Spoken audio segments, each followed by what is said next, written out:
to take you through the press statement by the committee overseeing the implementation of the 10-point agenda and the NADCO report. We've been, of course, on the national grid. You've been hearing about the work we were doing, but we want to give you our latest information about where we are. So we want to give you an insight into the meeting that we are just completing here at Manzoni Resort, Machakos County. We started on Monday.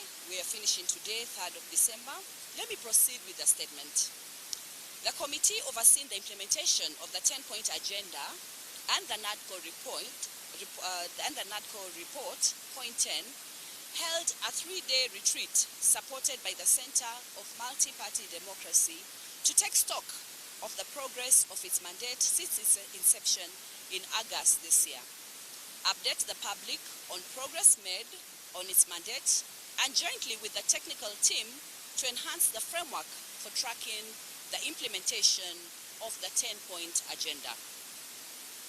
This is in consideration of the fact that the committee's mandate has a predetermined time frame that lapses in a couple of months before handing its final report to the principals for further consideration and approval. Ladies and gentlemen of the media, a lot has happened since the committee last met with you, key among which is the passing on of one of the two principals, the right Raila Amolo Odinga. I hereby request us to stop everything that we're doing and give him a minute to honor our great fallen hero. Can we stop everything we're doing and give our respect to the Right Honorable Raila Amolo Odinga?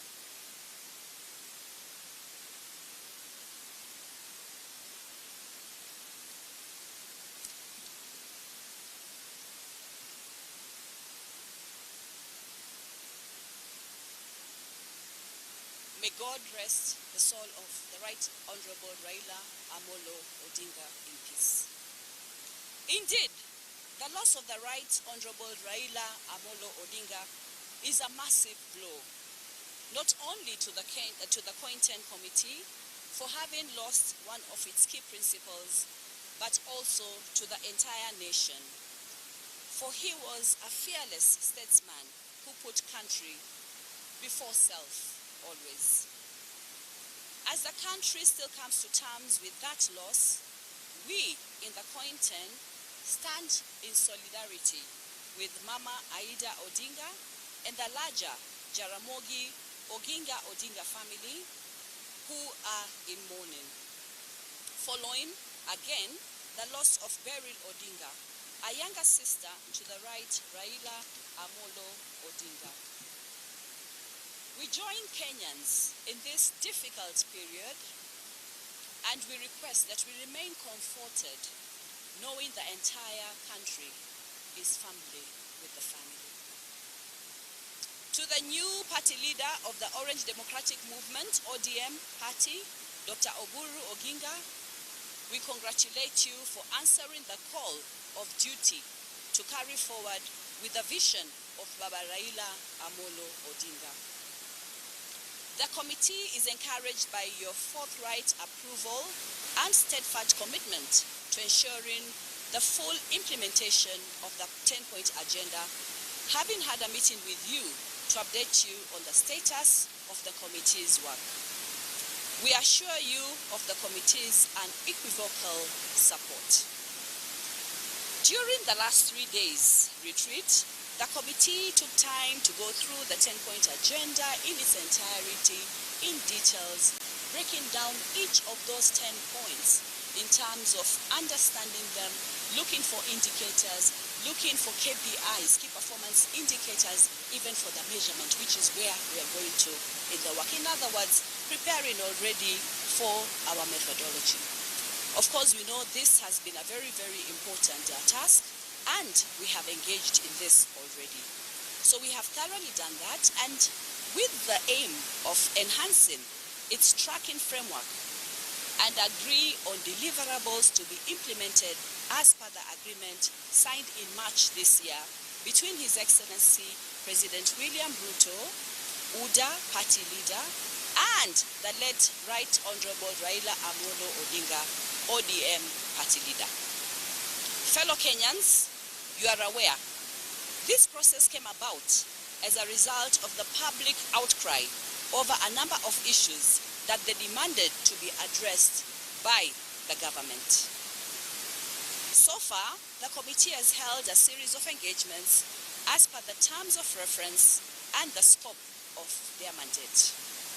We appreciate the commitment of the party leaders and political leadership on both sides to the 10-point agenda and supporting the committee to carry out its mandate within the stipulated framework. The committee continues to actively oversee the implementation of the 10-point agenda by meeting stakeholders in socio-economic and political spheres with the aim of making the nation better for all. You might note that in each of the 10-point agenda, we're addressing critical issues that Kenyans have raised and harmonized. Another way of looking at the 10-point agenda is to look at it as the roadmap for development for our country. Already, most of this implementation is in legislative framework. We are also looking at issues of debt, issues of corruption, issues of inclusivity, issues of wastage, issues of sovereignty of the people, issues of the compensation for protesters. All these issues moving into detail to see whether the infrastructure that has been put into place has actually been able to implement, and we are coming to oversee where that process is.